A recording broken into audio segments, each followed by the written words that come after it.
What's good, everyone? We're in our new, soon-to-be open Cat and Cloud space in Aptos. A couple fails. One, there's a new dog at my house. I guess this isn't really a fail, but there's a transition period happening. So it's not loud, but it's a little intense, and I needed a place to kind of decompress and talk that wasn't that. The second fail is, geez, if you can't hear it, I can't even imagine how much reverb is happening right now. I've got that door open there. I tried to open that door to bleed some of the sound out, but nevertheless, this video is probably gonna be pretty booming, and that's just the way it is. But I wanted to go somewhere quiet, and I also wanted to just kind of sit in this space and feel what it felt like. Build-outs for a small company are notoriously stressful, and there's not a ton to enjoy. There's a lot of time pressure to get the cafe open so that it can start generating revenue. Usually you've got rent kicking on relatively early on in the process, even if you've got some free rent, which we did, we were lucky,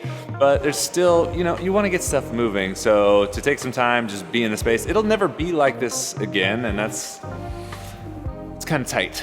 I'm a little worried that the audio is just not gonna work out at all, but maybe it'll bring you in. Maybe it'll be really immersive. Maybe you'll feel like you're there, like you're in this building pre-build out, and you can smell the sawdust, you can see all the the unfinished rawness, the realness. I wanted to take some time and talk a little bit about branding, and specifically the Cat and Cloud logo and the name. It's one of the most common questions we get asked in the cafe, through social media. How did you guys come up with the name? Where did the logo come from? I want to talk a little bit about that, and also talk about why I think it's important to have a name that means something to you, and the importance of having some sort of icon. So Jared and I had been writing and blogging together since about 2010, and when we launched our brand, we launched it online before we had brick and mortar, and we relaunched with a few things. We relaunched with a blog, a podcast, and we had some limited release coffees and some really small runs of merch that we were gonna do to just kind of introduce this idea and this concept to the world. So once we got a certain amount there,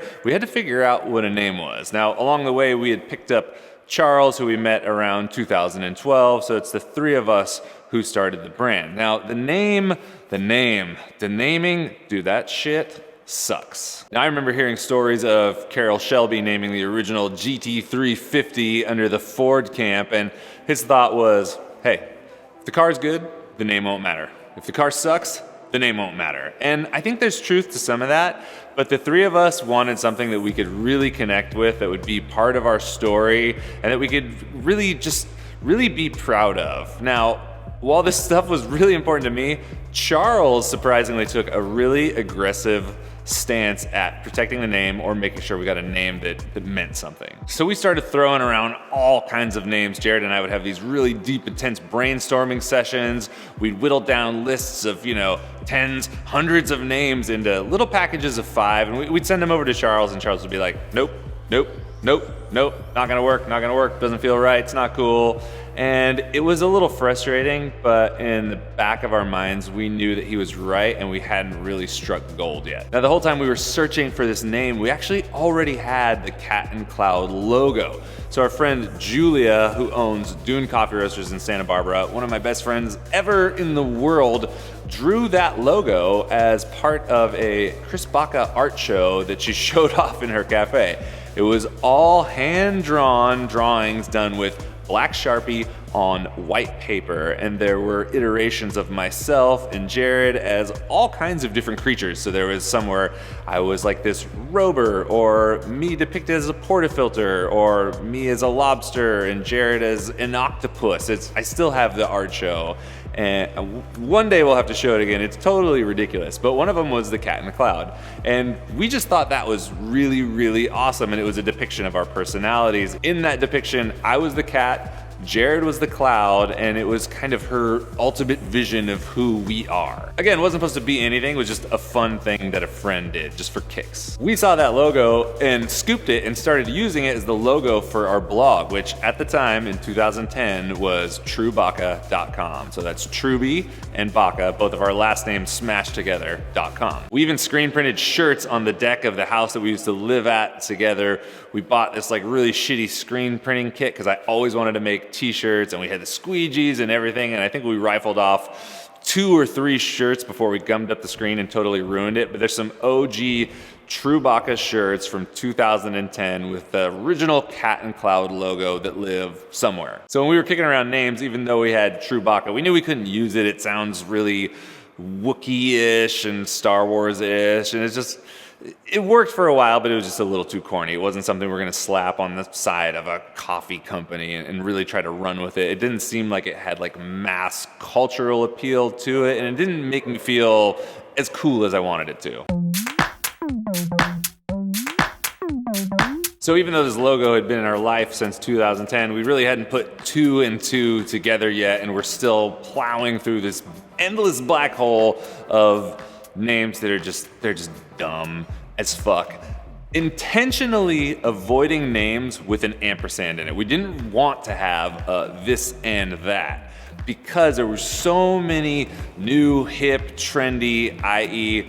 super corny and boring boutique names that were like Hammer and Spear, Boar and whatever, and it just seemed so culturally dead, and so it just seemed like something we didn't really want to be a part of. We really like the idea of less syllables is better, one word is easier to remember, it's easier to say, it just feels more natural in conversation, so we were way off where we ended up going. So after a month or two of absolutely nothing, we were in Santa Barbara at Jared's house, all hanging out, talking about the name, getting shut down over and over again, and my wife, out of nowhere, was just like, why don't you guys just call it Cat and Cloud? You already have the logo that you use for the blog. It's got history with you. It just seems like it totally makes sense. And this was like a fucking revelation. One, I was angry. I was angry that we hadn't thought about that before, especially with the logo being such a big part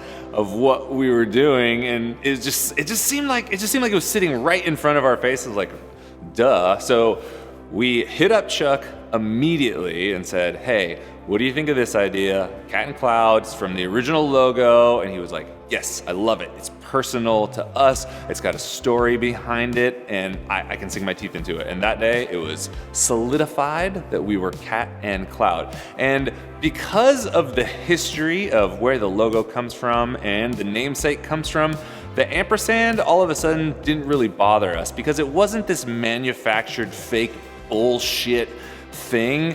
It's the literal representation of a fucking idea, of a little, fuck yeah. After we talked to Chuck, we called Julia and said, hey, this is what we're thinking. We're gonna use your drawing as our logo. Are you cool with that? She said, yes. We said, can we pay you some money? She said, no, you're idiots. And we said, fine, let us know if you ever want some retroactive pay or whatever you need. She doesn't need any of that because she was happy to be party to this thing. So thank you, Julia. We can't thank you enough. Such a big part of what we're doing. So that's where the name and the logo comes from. And honestly, it's been much more of a part of our business than I ever could have imagined. Like I said, it's one of the most common things that people ask us, where does this come from? And it feels so good when people ask that, to tell the story, a story that's about history, it's about friendship, it goes deep, there's just this really rich meaning to it, and that makes me feel really alive. And the opposite scenario is, well, we were just sitting around drinking and we thought it was a cool name, and then we hired some artist to create a design for us, and here we are. And it's not like there's anything wrong with that necessarily. I just feel really lucky and super happy that the circumstances around us provided us with this thing that just means a whole great deal to us. And going in to branding and deciding what you're gonna name your company and what you're gonna do with your, I don't know, marketing kit, oh, fuck, dude, jeez, what? Marketing is this really weird thing for me. So I hate marketing, I hate selling, I love storytelling, I love the sense of connection, and I feel like building branding is less about having a branding kit or a thing that's put together that's like, these are our colors, these are the shapes we use, this is our blah, blah, blah, and more about getting people to connect with something or recognize something as part of your story. And that's where the logo has been so powerful for us. And even though we're young and relatively inexperienced, it's turned into its own icon. And in my opinion, every brand that has huge longevity, that's done something great, has some sort of an icon. If you look at companies like Disney, Mickey Mouse is their icon. Sure, they have other characters, but there's that intense association with Disney and Mickey. If you have a brand like Nike, you have the swoosh. Adidas has the 3 stripes, things that are instantly recognizable as trademarks of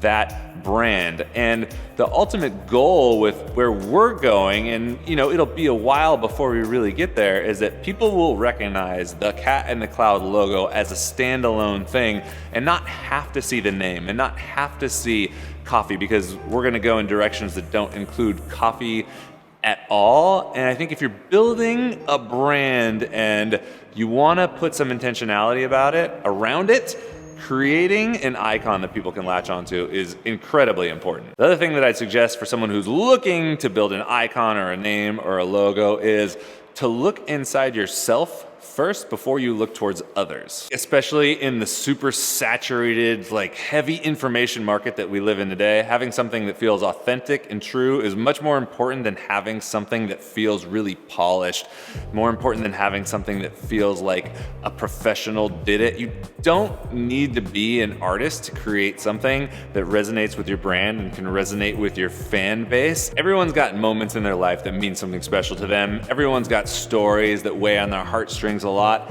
Everyone's got a compelling reason for wanting to do what they're doing. So it's kind of like that why discovery. And instead of doing what we were doing, which is trying to pull names out of the air and kind of reaching into the future to find something that would define us, what we should have done immediately was rewind, look into our past, and see what we already have available to us, what is part of our story that we can bring to the table. And that's what I would suggest for anyone who's doing a branding, marketing, storytelling, whatever project. Look backwards, not forwards. You will have a future vision for the things you want to accomplish to build the world that you want to. But in terms of getting that initial branding off the ground, look into the past, see what happens. So that is the story of the Cat and Cloud logo, the Cat and Cloud name. Special thank you to Julia. Special thank you to Jenny, my wife, for just bringing that to the table. And thank you to you out there for watching. Again, I hope this isn't booming. And end of May, come here physically, Aptos, California. Stay dialed, y'all, and I will catch you on the flip side. Peace.